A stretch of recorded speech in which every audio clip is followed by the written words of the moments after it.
रवा वाली साल जीडीपी की शरह 6% रिकॉर्ड। इक्तसादी सर्वे रिपोर्ट में कहा गया कि जीडीपी, ज़राअत, खिदमत और सनती अहदाफ हासिल कर लिए गए। करंट अकाउंट, तजारती खसारा, दरामदात के अहदाफ हासिल न हो सके। गंदम और कपास के पैदावारी अहदाफ भी हासिल नहीं हो सके। महंगाई की शरह का हदफ 8% था मगर 13.3% तक पहुंच गई। मुल्क की मईशत का हजम 383 अरब डॉलर तक पहुंच गया। फी कस आमदन $1,676 से बढ़कर $1,798 हो गई। जुलाई ता अप्रैल करंट अकाउंट खसारा 13 अरब 80 करोड़ डॉलर। जुलाई ता मई तजारती खसारा 43 अरब 33 करोड़ डॉलर से भी तजावुज। यूक्रेन जंग के बायस महंगाई में इजाफा हुआ। महंगाई और शरह सूद बढ़ने पर दुनिया की तरक्की मुतासिर हुई। आपने का जो ट्रेड डेफिसिट है वो इस वक्त $45 बिलियन का हो चुका है और बड़े अरसे बाद पाकिस्तान का रिजर्व एक मरतबा फिर $10 बिलियन से कम हो चुका है। इंशाअल्लाह ताला ये बढ़ के फिर $12 बिलियन हो जाएगा जब हम चाइना से $2.4 बिलियन जो कि हम एक्सपेक्ट कर रहे हैं वो आ जाएंगे। इंटरनेशनल ब्रेंट प्राइस, ब्रेंट की जो ऑयल की प्राइस है, ब्रेंट प्राइस $123 और उसकी वजह से हमको पेट्रोल और डीजल भी पाकिस्तान में महंगा करना पड़ा 2 मरतबा। खान साहब ने जाने से पहले पेट्रोल जो था वो सस्ता कर दिया था। हम वो मुश्किल पैसे लेने में कामयाब हुए हैं और जो इमिनेंट डिफ़ॉल्ट की तरफ मुल्क जा रहा था वो अल्लाह ताला की मेहरबानी से अब हमने उसको अवॉइड कर लिया। बजट में तनख्वाहों और पेंशन में इजाफा होगा। मुल्क दिवालिया हो रहा था मगर हमने रास्ता तब्दील कर दिया। वजीर खजाना मिफ्ताह इस्माइल कहते हैं तिजारती खसारा इस वक्त $45 अरब के करीब है।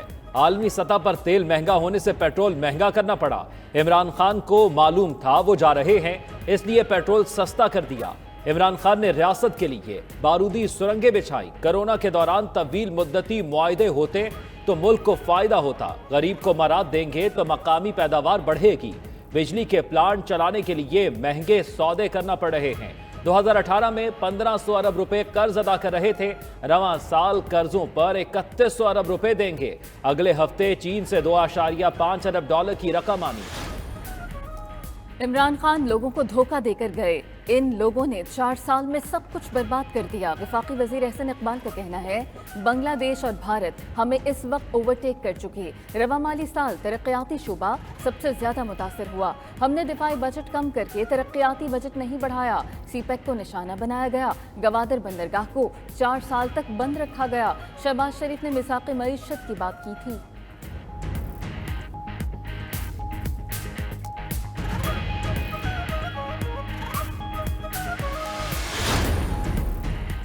मुल्क में शरह खानदगी 62.8% तक पहुंच गई। इक्तसादी सर्वे के मुताबिक मजमूई लेबर फोर्स 7 करोड़ 17 लाख है। 6 करोड़ 72 लाख अफराद बरसरे रोजगार जबकि 35 लाख लोग बेरोजगार हैं। मुराद देने के बायस रवा माली साल बरामदात में तारीखी इजाफा रिकॉर्ड।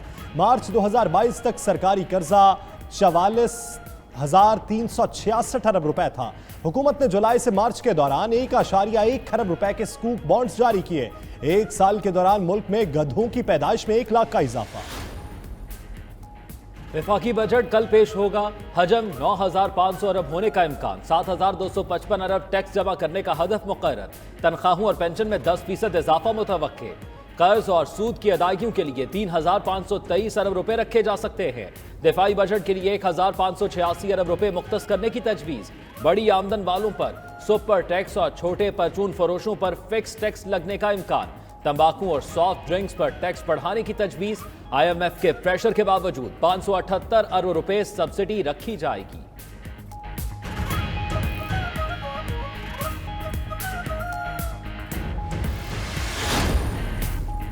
साबिक वजीर खजाना शौकत तरीन का कहना है कि हमने 2 साल में भारत से ज्यादा तरक्की की। रेवेन्यू की ग्रोथ 29% रही। हमें मईशत नहीं किसी और वजह से हटाया गया। मौजूदा हुकूमत को अवाम का कोई ख्याल नहीं। ये IMF के सामने लेट गई है और अमेरिका के डर से सस्ता तेल लेने रूस के पास नहीं जा रही।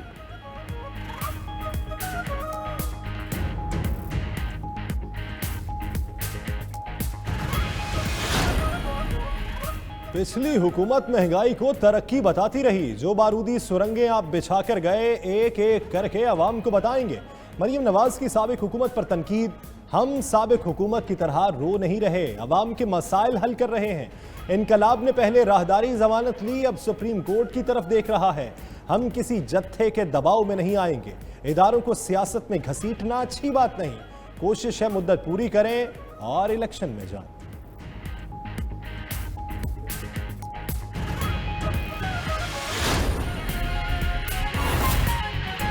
नाज़रीन, फैसलाबाद डिवीजन में भी हुकूमती दावों के बरक्स लोड शेडिंग का सिलसिला जारी है। शहरों में 6 से 8 जबकि देहातों में 12 घंटे तक बिजली गायब रहना मामूल है। मज़ीद जानेंगे हमारी नुमाइंदा शाइस्ता शेख से। शाइस्ता, बताएगा फैसलाबाद के किन इलाकों में कितने घंटे की लोड शेडिंग जारी है? जी बिल्कुल, दीगर शहरों की तरह फैसलाबाद में भी लोड शेडिंग ने आवाम को सताया हुआ है। शहरी इलाकों में तकरीबन 6 से 8 घंटे लोड शेडिंग का सिलसिला जारी है, जबकि देहात के इलाकों में ये दौरानिया 14 घंटे तक है। सनती यूनिट्स में भी इसी तरह ही लोड शेडिंग का सिलसिला जारी है। तो शहरियों का ये कहना है कि 46 डिग्री सेंटीग्रेड तक यहाँ का टेम्परेचर है और उसके बावजूद उनको घर में वो पंखे तक नहीं चला सकते हैं, जिसकी वजह से शहरी को इंतहाई कोफत का सामना है। गर्मी में ही सारा दिन गुजर जाता है, कई काम हैं जो वो पूरे ही नहीं होते हैं। तो शहरियों का कहना है कि बाहर भी हम नहीं जा सकते क्योंकि बाहर भी इंतहा की गर्मी और घर में भी जो है लोड शेडिंग का सिलसिला गैर एलानिया तौर पर जारी है। अगर हमने फेस्को तर्जमान से जब बात की है तो उनका ये कहना है कि 800 मेगावाट उनको बिजली की कमी का सामना है। कोशिश तो ये की जा रही है कि सनती यूनिट्स को जो है वहाँ पर लोड शेडिंग हो, जबकि जो रिहायशी इलाके हैं वहाँ पर लोड शेडिंग ना हो। तो कम अज़ कम दिन के जो है टाइम पर उनको जो है गैर बिला तातुल जो है उनको बिजली फराहम की जाए ताकि वो तमाम अमूर की अंजामदही सहल तरीके से कर सकें। जी, न्यूज़ के वेदर स्टूडियोज में आपको खुशामदीद कहते हैं। आज मुल्क के बेशतर मैदानी इलाकों में मौसम शदीद गर्म और खुश्क रहेगा, ताहम वस्ती और जनूबी पंजाब और खैबर पख्तूनख्वा में आंधी चलने के अलावा बालाई खैबर पख्तूनख्वा, कश्मीर और गिलगित बल्तिस्तान में बाज़ मकामात पर बारिश हो सकती है। इस्लामाबाद में दिन में मौसम शदीद गर्म और खुश्क रहेगा, जबकि शाम में आंधी और गरज चमक के साथ बाज़ मकामात पर बारिश होने का भी इम्कान है। और अब बात कर लेते हैं मुल्क के मुख्तलिफ बड़े शहरों के हवाले से। सबसे पहले बात करेंगे वफाकी दारुल हुकूमत इस्लामाबाद की। तो इस्लामाबाद में ज़्यादा से ज़्यादा दर्जा हरारत 43 डिग्री सेंटीग्रेड रहने का इम्कान है। इसी तरह अगर हम बात करें मरी की, तो मरी में ज़्यादा से ज़्यादा दर्जा हरारत 29 डिग्री सेंटीग्रेड रहने का इम्कान है। और रुक करें सूबाई दारुल हुकूमत लाहौर का, तो लाहौर में ज़्यादा से ज़्यादा दर्जा हरारत 44 डिग्री सेंटीग्रेड रहने का इम्कान है। इसके अलावा गर्द आलूद हवाएं चलने का भी इम्कान है। अब रुक कर लेते हैं शहर औलिया मुल्तान का। मुल्तान में ज़्यादा से ज़्यादा दर्जा हरारत 42 डिग्री सेंटीग्रेड रहने का इम्कान है। दूसरी तरफ शहर कायद की अगर बात करें तो कराची में ज़्यादा से ज़्यादा दर्जा हरारत 34 और इसी तरह सखर में 45 डिग्री रिकॉर्ड किया गया है। जबकि पेशावर का रुख करें तो वहाँ शदीद गर्मी की लहर है और दर्जा हरारत 44 डिग्री सेंटीग्रेड रहने का इम्कान है। इसी तरह अगर कोयटा की बात करें तो कोयटा में दर्जा हरारत 36 डिग्री सेंटीग्रेड रहने का इम्कान है।